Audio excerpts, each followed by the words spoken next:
After my billionaire grandpa died in a horrific accident, his lawyer dropped a bombshell. I was named the sole heir to his $7 billion fortune.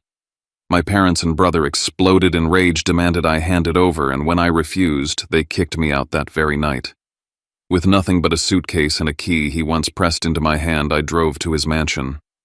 I thought I'd finally found shelter. But the next morning, when my family stormed through the gates to throw me out, they stopped cold the second they saw who was standing beside me.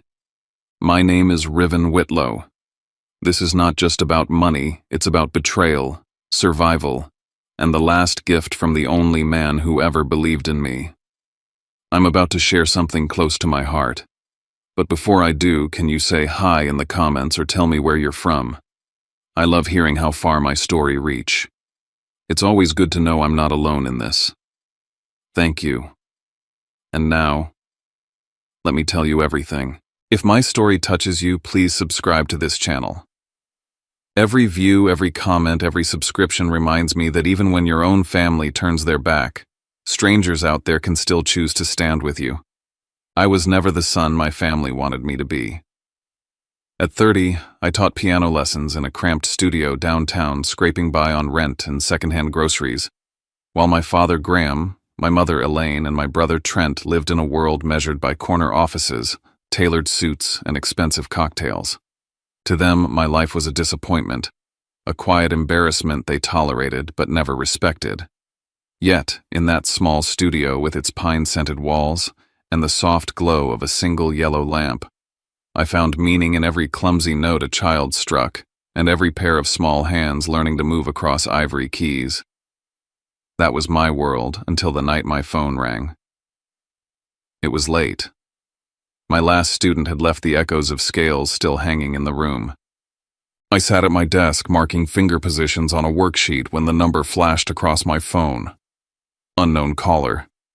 I nearly ignored it. Something in my gut told me to answer. Mr. Whitlow, the officer's voice was heavy, practiced in delivering bad news. There's been an accident. Your grandfather, Harrison Whitlow, he didn't make it. The pen slipped from my hand, bleeding ink across the paper. My chest tightened. The air seemed to collapse around me. My grandfather, my anchor, my one defender, was gone. The next days blurred into black suits, cold handshakes, and the suffocating grandeur of the First Presbyterian Church in Asheville. The sanctuary smelled of lilies and polished wood. My mother barked orders at the florist, rearranging bouquets so they'd look better in photographs. My father stood stiff by the doors, whispering with a banker about accounts and transfers. Trent leaned against a column, scrolling through his phone like the whole event was an inconvenience. And I, standing alone, watched the only person who had ever believed in me lowered into the ground. I remembered his voice, soft but commanding, as he placed my hand on the piano when I was a boy. Riven, he whispered, tapping my chest. Money can buy a piano, but it can't buy music. That comes from here. Those words became my compass, even as my parents scoffed at my career. At the open casket, I placed a single white lily on his chest. My lips trembled. I'll carry it forward, Grandpa, I promise. But when I turned, I caught a glimpse of faces in the crowd: business associates, journalists, opportunists. Their whispers weren't about his kindness, his values, or his laughter. They were about the Whitlow fortune, $7 billion. The will. Next week. As I stepped down the church steps, I felt something cold in my pocket. The small brass key engraved HW, the one he'd slipped into my hand months earlier. For when you have nowhere else to go, he'd said with that cryptic smile. At the time, I thought it was just sentiment. Now I wondered if he'd seen this day coming. Two moments stuck with me that day. One was the silent nod from a woman I didn't know, a tall Latina in a gray suit who looked at me as if we shared a secret. Later, I'd learn her name, Lucia Ramos, my grandfather's COO. The second was a hushed exchange I overheard between my father and an unfamiliar man. The escrow account must be triggered early. He said there's a clause. Their voices faded, but the words rooted in me like thorns. My grandfather hadn't just left behind money. He'd left behind a plan. At the church entrance, Mason Everett, our family lawyer, leaned close. Monday, 9 a.m., Montfort Avenue, he murmured. Your grandfather left a message just for you. His voice was calm, almost protective, but in that moment I understood the first battle was about to begin. I stood on the steps clutching the cold brass key, the wind from the Blue Ridge sweeping across the graveyard. The melody of my life had cracked in half, leaving only silence and the certainty that something bigger, darker was waiting. Monday morning, the air was heavy with rain clouds pressing low over Asheville. I stood outside Mason's office on Montfort Avenue, a Queen Anne house with dark wood trim and stained glass windows that filtered the light into shards of red and gold. Inside, the smell of leather and coffee lingered. A long table was set with neat stacks of folders, and on the wall hung an old map of Whitlow logistics routes. It was the empire my grandfather had built, an empire I never expected to touch. I barely had time to breathe before the front door burst open. My father strode in like he owned the place, his silver watch snapping into place on his wrist. My mother followed heels, striking the wood floor like gunshots, pearls gleaming at her throat. Trent slouched in behind them, sunglasses on at 9 a.m., smirking as if the outcome was already decided. They sat at the head of the table, claiming their positions before Mason even spoke. Mason cleared his throat, adjusted his glasses, and began. Henry Whitlow was of sound mind when he revised his will. He underwent independent medical evaluations, all documented. I was present for each signing. My father waved a dismissive hand. Spare us the ceremony. But Mason pressed on. He opened the folder and read, I, Henry Whitlow, hereby leave the entirety of my estate, real and financial assets, investments, and holdings valued at approximately $7 billion to my grandson, Riven Whitlow. The room froze. My stomach lurched. My mother gasped, knuckles white against the table. My father shot to his feet, the chair toppling behind him. Trent slammed his fist against the oak. What about me? What about us? This is insane. Mason didn't flinch. Mr. Whitlow anticipated this response. He made it clear this decision was deliberate. He stated that Graham and Elaine had been provided for amply during his lifetime, and that Trent's repeated failures proved he lacked the discipline to steward the fortune. He wished his legacy to pass solely to Riven. Before anyone could argue further, Mason dimmed the lights and pressed a button on a remote. A video flickered onto the screen. There was my grandfather sitting in his leather chair, eyes sharp and voice steady despite age. If you're watching this, it means I'm gone. Graham, Elaine, Trent, I love you, but I cannot ignore what you've become. Greed has blinded you. You saw me as a wallet, not as a father or grandfather. Riven is different. He visits because he cares. He has integrity. He will carry my legacy with dignity. The silence afterward was crushing. My mother muttered a curse under her breath. My father accused the screen of manipulation. Trent demanded a startup fund, shouting that Grandpa had promised. But the evidence was unshakable. Finally, Mason slid a small envelope toward me, sealed with red wax and my grandfather's initials. He left this for you, Riven. To be opened only when you're alone. My fingers trembled as I pocketed it. The shouting escalated. My father's fists trembled on the table. My mother hissed about betrayal. Trent demanded capital. Through it all, I stayed quiet, watching, memorizing, letting their rage wash over me like a tide I refused to drown in. Then Mason revealed something none of us expected. There is also a codicil, a safeguard.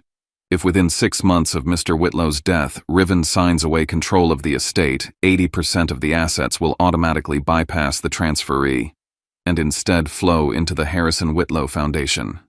In short, if coerced, the fortune will dissolve into philanthropy rather than enrich anyone else. The fury in my father's face was like fire. He planned this. He planned to strip his own son. Mason's gaze was steady.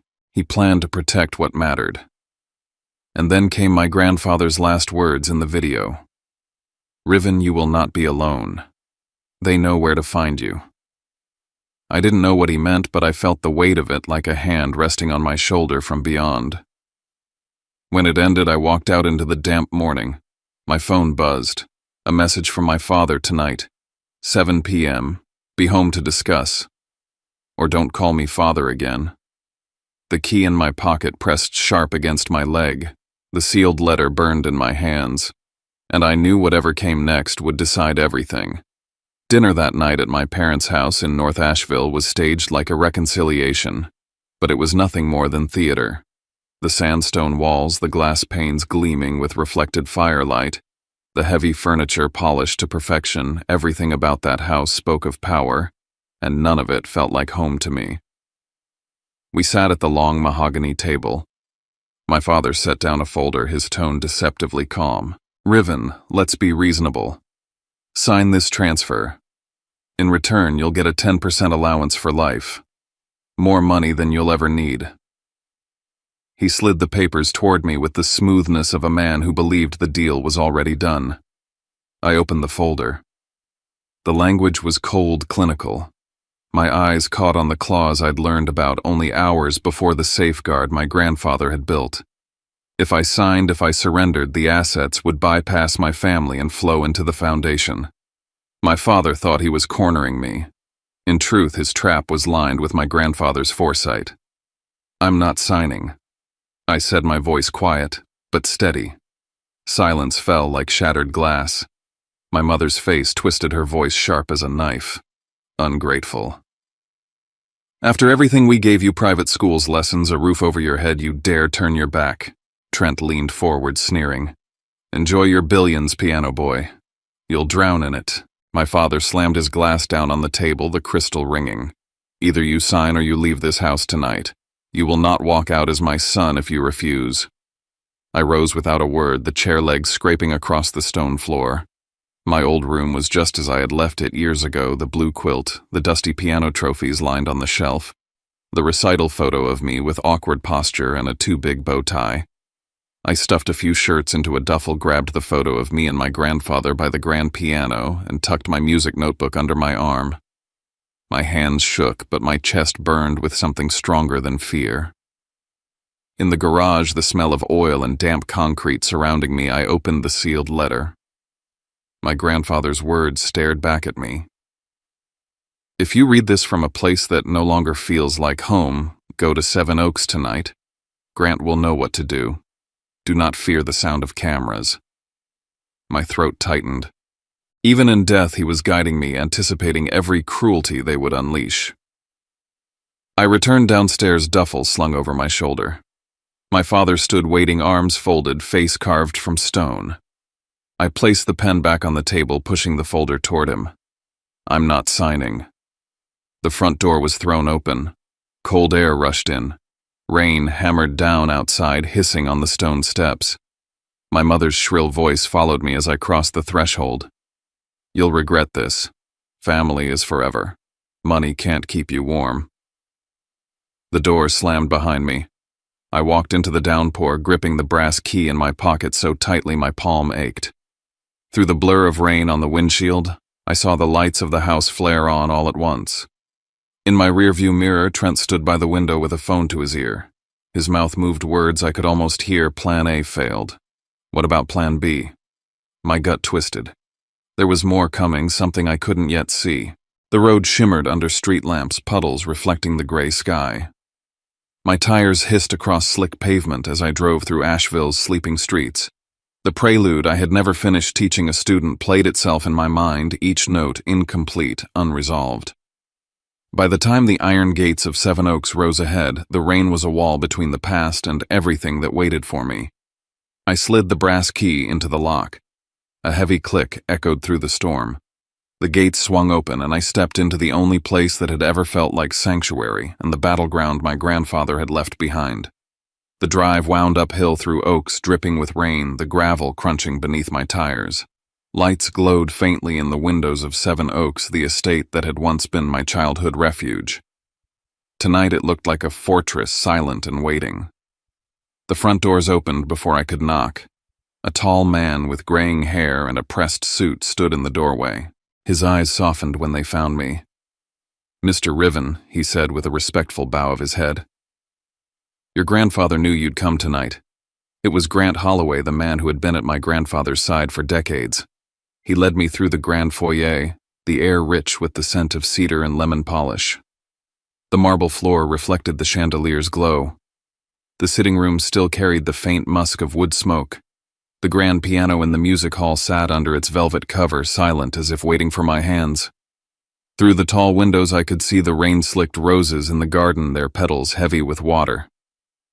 "Come," Grant said, his tone steady but grave. He guided me down a corridor lined with portraits of Whitlow ancestors, their painted eyes seeming to follow me. At the end was a steel-reinforced door. Inside, the hum of machinery filled the space, a wall of monitors casting a cold blue light every corner of the estate under surveillance. "He had this installed last year," Grant explained. "Said there would come a time when it would matter. He told me it would be family we'd need to guard against." The word struck me harder than I wanted to admit. To need cameras against your own blood. My grandfather had seen this coming long before I had. Later, I sat by the fireplace in the study, staring at the old chessboard we used to battle over on Sunday afternoons. The sealed letter weighed heavy in my pocket. I opened it again, reading every line this time. "I have left behind those you can trust. When they come, open the door for them. You are not alone." Near midnight, headlights swept across the driveway. My pulse quickened. I heard the gravel crunch and the low murmur of voices. The doorbell rang once sharp and echoing through the hall. Grant moved to the door and opened it. Standing there, rain dripping from his coat, was Mason Everett, the lawyer who had read my grandfather's will. He carried a thick folder under his arm. His eyes met mine, and for the first time since the funeral, I felt a surge of something I thought I'd lost resolve. He set the folder on the table. "Your grandfather called this the safeguard file. He wanted you to have this if the family turned on you. It outlines a reserve fund independent of the estate that will cover 2 years of council security and operations. He wanted to make sure you had room to breathe before they came at you with everything they had. 2 years. My grandfather had given me a window of survival, a chance to grow into the role I hadn't asked for but couldn't abandon." Grant shifted uneasily. "There's more." He pulled up footage from the cameras. The monitors flickered, and there was Trent, my brother, slipping through a side entrance after the funeral, rifling through drawers before hurrying out again. Grant's jaw tightened. That's only part of what was captured. The rest. "It's better we hold back until the time is right." Mason leaned closer, lowering his voice. "Before your grandfather passed, he met with Judge Eleanor Price. He asked her to act as an independent overseer to make sure no challenge could strip you of what he left. She agreed. You're not standing against them alone." I sat back in the leather chair, the fire's glow painting the room in amber. The weight of the past 24 hours pressed down, but beneath it something new stirred, a line drawn, a stand taken.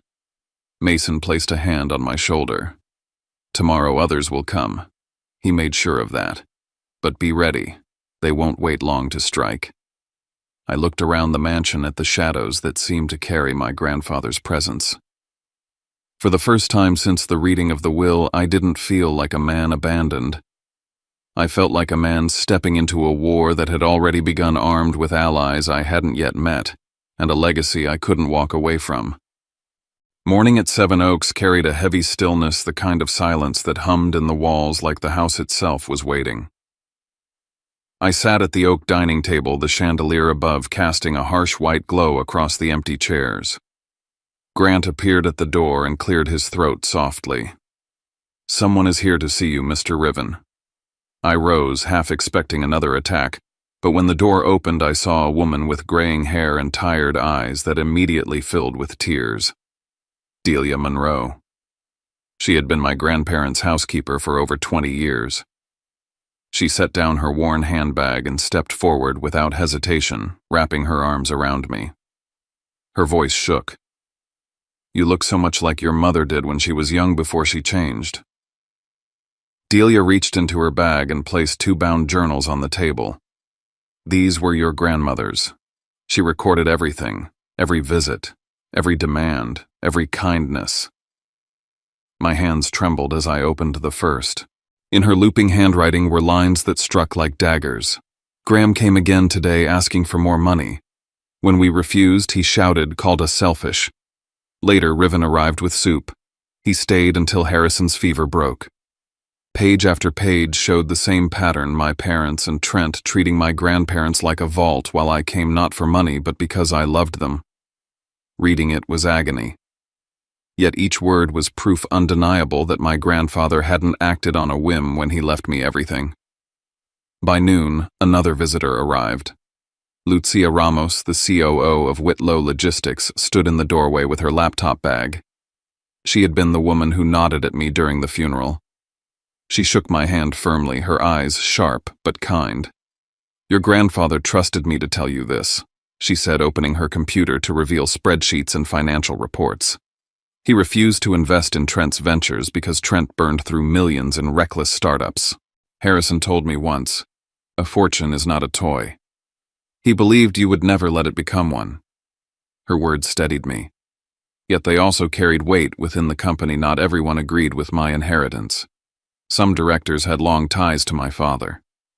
"There are people inside," she said carefully, "who will not accept you. You need to know that." Later that afternoon, Vikram Desai arrived. The family's trusted investment advisor, he carried thick binders full of records. He spread them across the table, pointing out long-term strategies Harrison had put in place. He thought 50 years ahead, Vikram explained. He diversified, protected, safeguarded every corner. He knew one day this responsibility would fall to you, and he made sure it would be sustainable. One by one, the people my grandfather had trusted came forward, each bringing proof, each handing me a piece of the puzzle. I realized what he had done. He had built a shield for me, not made of steel but of loyalty, memory, and documentation. Still, with every piece came a reminder of how deeply my family had betrayed him and me. As dusk settled over the estate, I sat alone in the study, the journals open beside me. My phone buzzed. A number I didn't recognize. The message was brief. "Tonight at 11, be careful in the study. Not all your allies are truly yours." A chill spread down my spine. I turned back to the journal, flipping to the final page. My grandmother's handwriting was shaky, faint. Harrison whispered that one day everything would belong to Riven, but he also warned me someone inside this very house will betray him. I stared at the words until they blurred. My grandfather's fortress suddenly felt like a cage, and the faces I had welcomed hours before seemed painted with shadows. Even in the house he'd sworn would protect me, I wasn't safe. The rain outside had grown heavier, rattling against the tall windows of Seven Oaks. I sat in the library, the journals stacked at my side, the chandelier's light throwing long shadows over the shelves. The warning from the text echoed in my head. Every creak of the floorboard set me on edge. Then Grant's voice broke the silence. "Mr. Riven, you'd better come to the security room." I followed him down the corridor, the hum of machines growing louder. On the monitors, grainy footage showed a figure climbing over the outer fence. The shape was blurred by rain, but the movement was deliberate, practiced. I leaned closer, but before I could make out a face, the feed stuttered and went black. Several cameras flickered, whole sections of footage vanishing. Mason, who had stayed late to review documents, rushed in. His eyes narrowed as he studied the frozen screens. "That doesn't just happen. Someone with access to the codes did this." His gaze swept the room. "Which means someone inside this house." My stomach sank. The warning text hadn't been paranoia, it was real. The betrayal wasn't coming from outside. It was within the very circle my grandfather had left me. That night, unable to sleep, I walked the halls of Seven Oaks. The storm roared outside, thunder shaking the windows. Halfway down the corridor, I froze. Footsteps. Soft, deliberate, not mine. I turned sharply, but the hall was empty. The portraits of my ancestors stared back at me in silence. When I returned to the music hall, I stopped cold. On the piano, lit by a single lamp, lay a folder that hadn't been there before. My hands shook as I opened it. Inside was a photocopy of a legal agreement stamped and signed with my name. The document claimed I had already authorized the full transfer of the Whitlow estate to my father. My chest burned with fury. The signature looked like mine down to the curve of every letter. Mason examined it under the light, flipping through comparison samples. "It's forged," he said grimly. "But whoever did this knew your hand perfectly. Look here, these strokes match Trent's old notes almost exactly. If he didn't sign it himself, he had someone mimic your style." The implication was clear. My family wasn't just trying to force me, they were preparing evidence to drag me into court, to strip me not just of money, but of credibility. Near midnight, the phone rang. The number was blocked. I answered, my voice tight. "Hello." A low, rough voice came through, almost drowned by static. "If you want the truth, come to the old docks at French Broad River tomorrow morning. One of the people you trust isn't who they claim to be." The line went dead. I stood alone in the great hall, the fire spitting embers, the shadows leaping on the walls.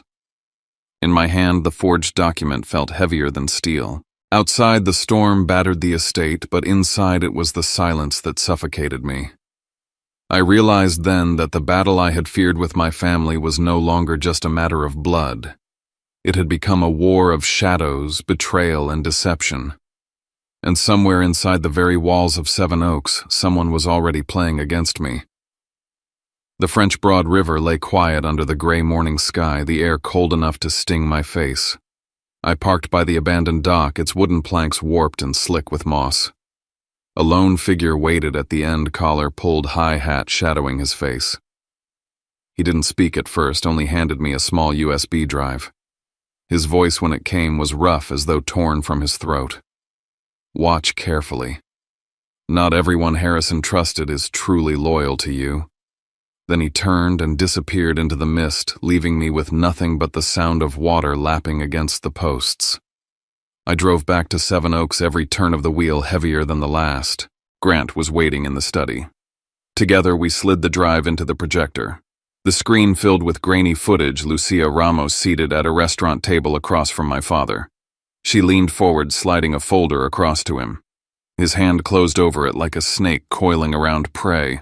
The room erupted in murmurs. I felt my pulse hammering. "Lucia, explain this." My voice was colder than I intended. She straightened her back, her face tight. "That's not what it looks like. Harrison told me to monitor Graham's movements. That could have been a setup. Look closer. The timestamps don't even match." Before I could respond, Vikram leaned over, eyes fixed on the screen. "She's right. Look here, frame spliced, pixels blurred. This was edited. Someone wanted you to doubt her." He turned to me with quiet urgency. "This has Graham's fingerprints all over it. He's trying to fracture us." The room swelled with voices, accusation meeting defense, loyalty colliding with suspicion. I looked from face to face, doubt settling like smoke. Every ally my grandfather had left me now seemed under a shadow. By nightfall, the estate felt colder. As I returned to my study, something caught my eye. An envelope slipped under the door. I tore it open with shaking hands. Inside were photographs of me and Mason meeting privately in his office, grainy but clear enough to spark doubt. Across the bottom, scrawled in thick black letters, "The closest one is the most dangerous." My chest tightened. Mason had been my anchor, the one constant voice of reason. Now even that bond was under attack. I looked around the study at the faces of those who had sworn to protect me, Lucia, Vikram, Grant. None of them met my eyes. That night I sat alone at the desk where my grandfather once worked. The journals lay open, the photographs scattered across the wood, the USB still glowing in the projector. My grandfather's words echoed. "You will not be alone." Yet for the first time I felt utterly terrifyingly alone. Engines growled outside the gates the following evening. From the security monitors I watched sleek black cars roll to a stop, headlights piercing the rain. Men in suits spilled out, briefcases in hand. And at the center, Graham, Elaine, and Trent, their expressions hard with intent. The great hall of Seven Oaks blazed with light when they entered, their shoes striking the marble like gunshots. My father's voice cut the air. "Riven is unfit to manage the estate. We have evidence documents signed in his hand." One of the lawyers opened a briefcase, laying out the forged contract that bore my name. The paper gleamed under the chandelier, damning in its neat lines. I rose, steadying my voice, though my hands shook. "That is a lie." Mason stepped forward beside me, placing the real will and its codicil on the table. "The estate is protected by a clause Mr. Whitlow himself designed. If Riven signs anything under coercion, the assets dissolve into the foundation. Nothing passes to Graham, Elaine, or Trent. The opposing lawyers faltered. My father's jaw tightened, but before he could recover, my brother lunged forward, his voice cracking with fury. "Enough of this charade, this is mine, all of it." His face was red, his fists clenched, the mask of composure gone. I looked him straight in the eye. "If Grandpa had believed you were worthy, he would have given it to you years ago. He saw who you really are." My mother's sobs filled the room. She clutched at my father's arm, her voice dripping with accusation. "How could you betray us like this, after everything we gave you? You've turned your back on your family." I breathed deeply, forcing calm into my words. Family doesn't hold love hostage. Family doesn't demand signatures at funerals. Grandpa chose me because he knew I would not betray what he built. For a moment, the room was pure chaos. Voices colliding, papers waved like weapons, accusations hurling through the air. Then Grant's voice rang out clear and sharp. "Enough." He pressed a button and a video filled the monitors. The footage showed Graham, Elaine, and Trent rifling through drawers at Seven Oaks just days after the funeral. Their greed played out in high definition, undeniable, and raw. The doors to the hall opened. Judge Eleanor Price entered her presence, commanding silence. "This is sufficient to move forward with charges of unlawful entry and attempted misappropriation of estate property." And then Chief Marla Jennings stepped in, her badge catching the firelight. "If necessary, I'll authorize arrests on the spot." The air drained from the room. My father's face turned a dangerous shade, my mother's tears now tinged with rage, and Trent's bravado wilted into silence. They gathered their things, humiliated, but as they turned to leave, my father paused at the threshold. He stabbed a finger toward me. "This isn't over. You will pay for challenging your own bloodline." The doors slammed shut behind them, the echo rolling through the estate like thunder. My chest heaved, my hands still trembling, but I stood taller than I had before. I was no longer the son they dismissed, no longer the student scraping by. I was the guardian of Harrison Whitlow's legacy, and I had just proven that I could stand my ground. But I also knew this was only the beginning. Their retreat wasn't defeat. It was the promise of war. And for the first time, I understood what it meant to protect an inheritance that was more than money. It was a fight for truth, for loyalty, for the very meaning of family. The Asheville courtroom was packed, every seat filled with people waiting to witness the showdown that had been building for months. My family had filed suit, claiming I coerced my grandfather into changing the will. Graham, Elaine, and Trent sat at the front, their faces tight with anticipation, certain they could dismantle the truth with forged contracts and accusations. I sat beside Mason folders stacked neatly, heart steady, but pulse quickened. Graham's lawyers moved first, laying out a crisp, forged agreement that claimed I had consented to transfer the estate. The room held its breath. I stood, my voice calm and measured. If this contract were genuine, why would the codicil activate automatically? The protective clause prevents any coerced transfer. The attorneys shifted uneasily, unable to find a counter. Grant inserted the original USB into the projector. Grainy footage filled the screen, Graham, Elaine, and Trent rifling through Seven Oaks just days after the funeral. Their greed, their disregard for law and loyalty was undeniable. The courtroom murmured, whispers and gasps weaving through the spectators. Judge Eleanor Price's gavel silenced the room. The will is valid. All assets belong to Riven Whitlow. Further actions regarding trespass and forgery are referred to the appropriate authorities. Elaine burst into tears, Trent shouted, and Graham sank into his chair, pale and defeated. The courtroom had never felt quieter. Months later, Seven Oaks was alive in a new way. Mason, Lucia, Delia, Vikram, Grant, and I gathered to inaugurate the Harrison Whitlow Foundation, $2 billion dedicated to education and community. Standing at the podium, I addressed the room. Money can buy a piano, but it cannot buy music. The real legacy is giving the next generation a chance to create their own melodies. Applause filled the hall, faces warm with gratitude and support. That evening, the oak dining table hosted a different kind of family. Friends, allies, and mentors shared meals, laughter, and stories. The bonds were chosen forged through loyalty and integrity, replacing the cold scrutiny of blood relatives. I realized family was defined not by shared DNA, but by trust and purpose. A Sunday morning found me at Riverside Cemetery placing white lilies on my grandfather's grave. "I did it, Grandpa," I whispered. The Blue Ridge wind stirred through the trees, carrying the sense of his presence, a quiet affirmation. Later in the music room, sunlight poured through tall windows onto the grand piano. My fingers touched the keys and the prelude I had never finished played itself fully, every note resonating through the hall. A recording hidden in the room activated his voice, soft but clear. "Your music is the answer." Delia found a letter in the piano drawer written years before. "If you are reading this, it means Riven has chosen the right path." I felt the weight of his trust, the culmination of every lesson he had ever imparted. I sat back watching the Blue Ridge light illuminate the estate. The unfinished prelude of my past was now complete. It was a melody of purpose, integrity, and legacy. I whispered, letting the sound fill the room. "This is ours, Grandpa. Yours and mine." The battles were over. The estate was secure. The lesson endured: true inheritance is not money, but values, courage, and the will to honor them.